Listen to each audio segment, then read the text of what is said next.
하나님의 말씀 성경은 인생이 무엇인가를 여러 가지 모습으로 가르쳐 줍니다. 짧다고 이야기합니다. 아침 안개처럼. 빠르다고 이야기합니다.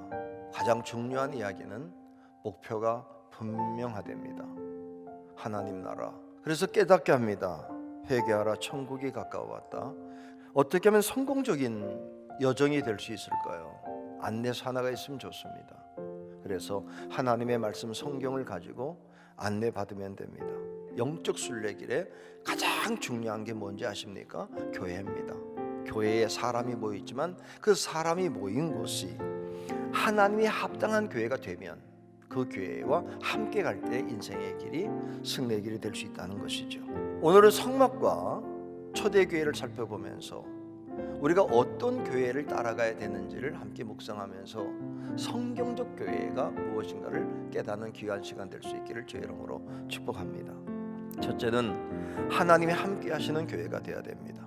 자, 초대교회는 대단한 교회예요. 성도들이 다 예수님 못 박힌 걸 봤습니다. 부활하신 예수님 만났습니다. 약속도 받았습니다. 그런데 그들이 마가다 바락방에서 가만히 머무를 수밖에 없었습니다. 밖으로 못 나갑니다. 아직도 겁이 납니다.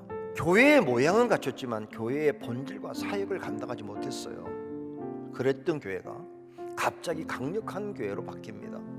하루아침에 길에 나가서 복음을 전하는 교회로 바뀐 이유가 있습니다. 하나님의 영이 임하였기 때문입니다. 성령의 임재. 자기들의 손으로 만들었던 성막 위에 갑자기 거룩한 기운이 가득 차 있는 게 눈에 보였습니다. 그리고 이후에 불기둥과 구름기둥이 그 위에 머무는 것이 광야 마칠 때까지 있었습니다. 길을 걸어가는 건 광야인데 날마다 영이 있는 게 느껴집니다. 모인 게 사람이지만 성령이 내 안에 있는 게 느껴지면 차원이 다릅니다. 교회가 얼마나 많은 사람이 모였느냐가 아니고 누구에게 하나님의 영이 임했느냐가 문제입니다. 거룩한 행진의 출발, 가나안 땅까지 가는 출발은 성령이 충만하게 임할 때 시작하는 거예요. 그때 성경적 교회가 시작되는 것이죠. 사도행전 4장이 이렇게 말하죠. 우리가 보고 들은 것을 말하지 않을 수가 없다고. 그만 전하라고 얘기해도 그만 전할 수가 없습니다. 보고 들었는데 그게 성경적 교회입니다. 둘째는 성령님의 임재가 보여줘야 됩니다. 500명이 시작됐다가 떠나가고 120명이 남았다는 게 거의 정설에 가깝습니다. 한 명 한 명 빠져나가고 남았는데 10일 만에 성령이 임하고 바뀌었습니다. 왜 바뀐지 압니까? 소리가 들렸답니다. 강한 바람 같은 소리가 청각적으로. 불이 보였답니다. 시각적으로. 그리고 혀가 말라지면서 방언이 시작됐답니다. 청각, 시각, 몸에서 감각이 달라졌습니다. 계시네. 예수님이 약속했던 성령이 계신다는 게 느껴지는 거예요. 그때 바뀌는 거죠.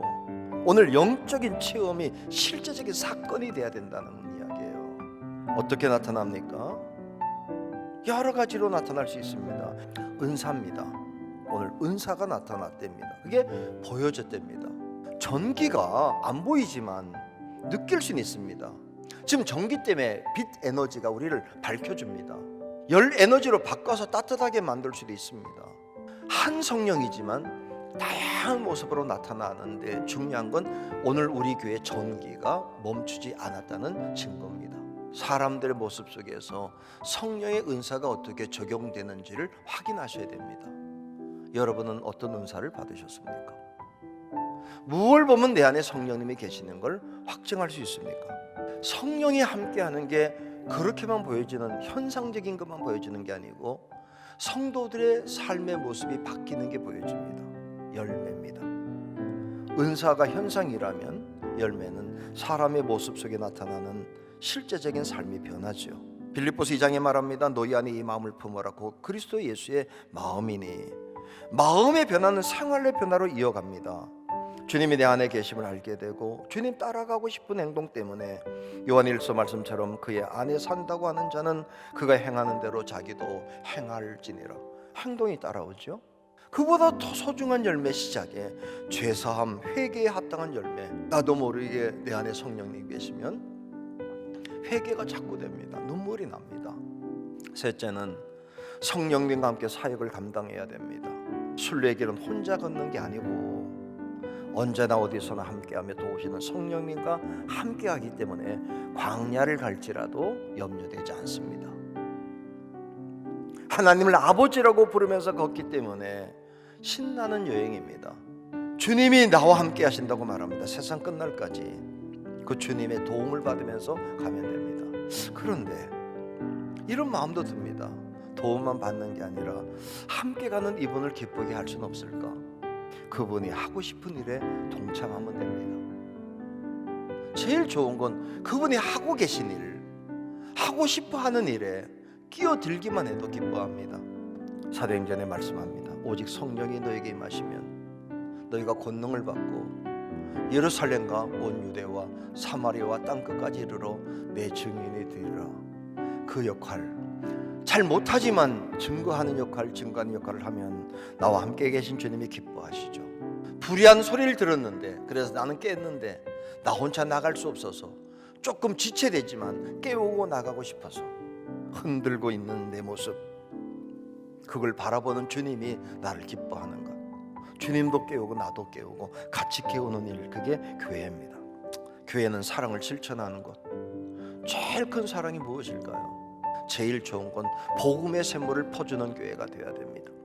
그러려면 성경적 교회는 복음이 명확해야 됩니다. 아무리 뜨거운 사랑일지라도 바른 사랑의 내용을 전해줘야 됩니다.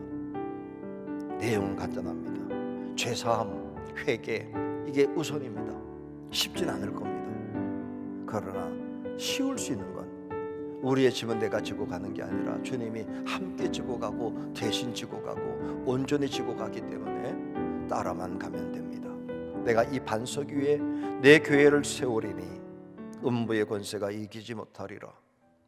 광야가 절대로 이기지 못합니다. 환란이 절대로 이기지 못합니다. 조건은 하나입니다. 성막 위에 불기둥과 구름기둥이 있는지를 확인하십시오. 여러분의 신앙 위에 하나님의 영이 있는가를 확인하십시오. 여러분 안에 성령님이 계신가를 물어보십시오. 그 증거가 무엇인지를 확인하십시오. 그리고 계시다면 그분을 기쁘시게 하는 복음 전도의 사명을 감당하는 저와 여러분 될 수 있기를 주의 이름으로 축복합니다.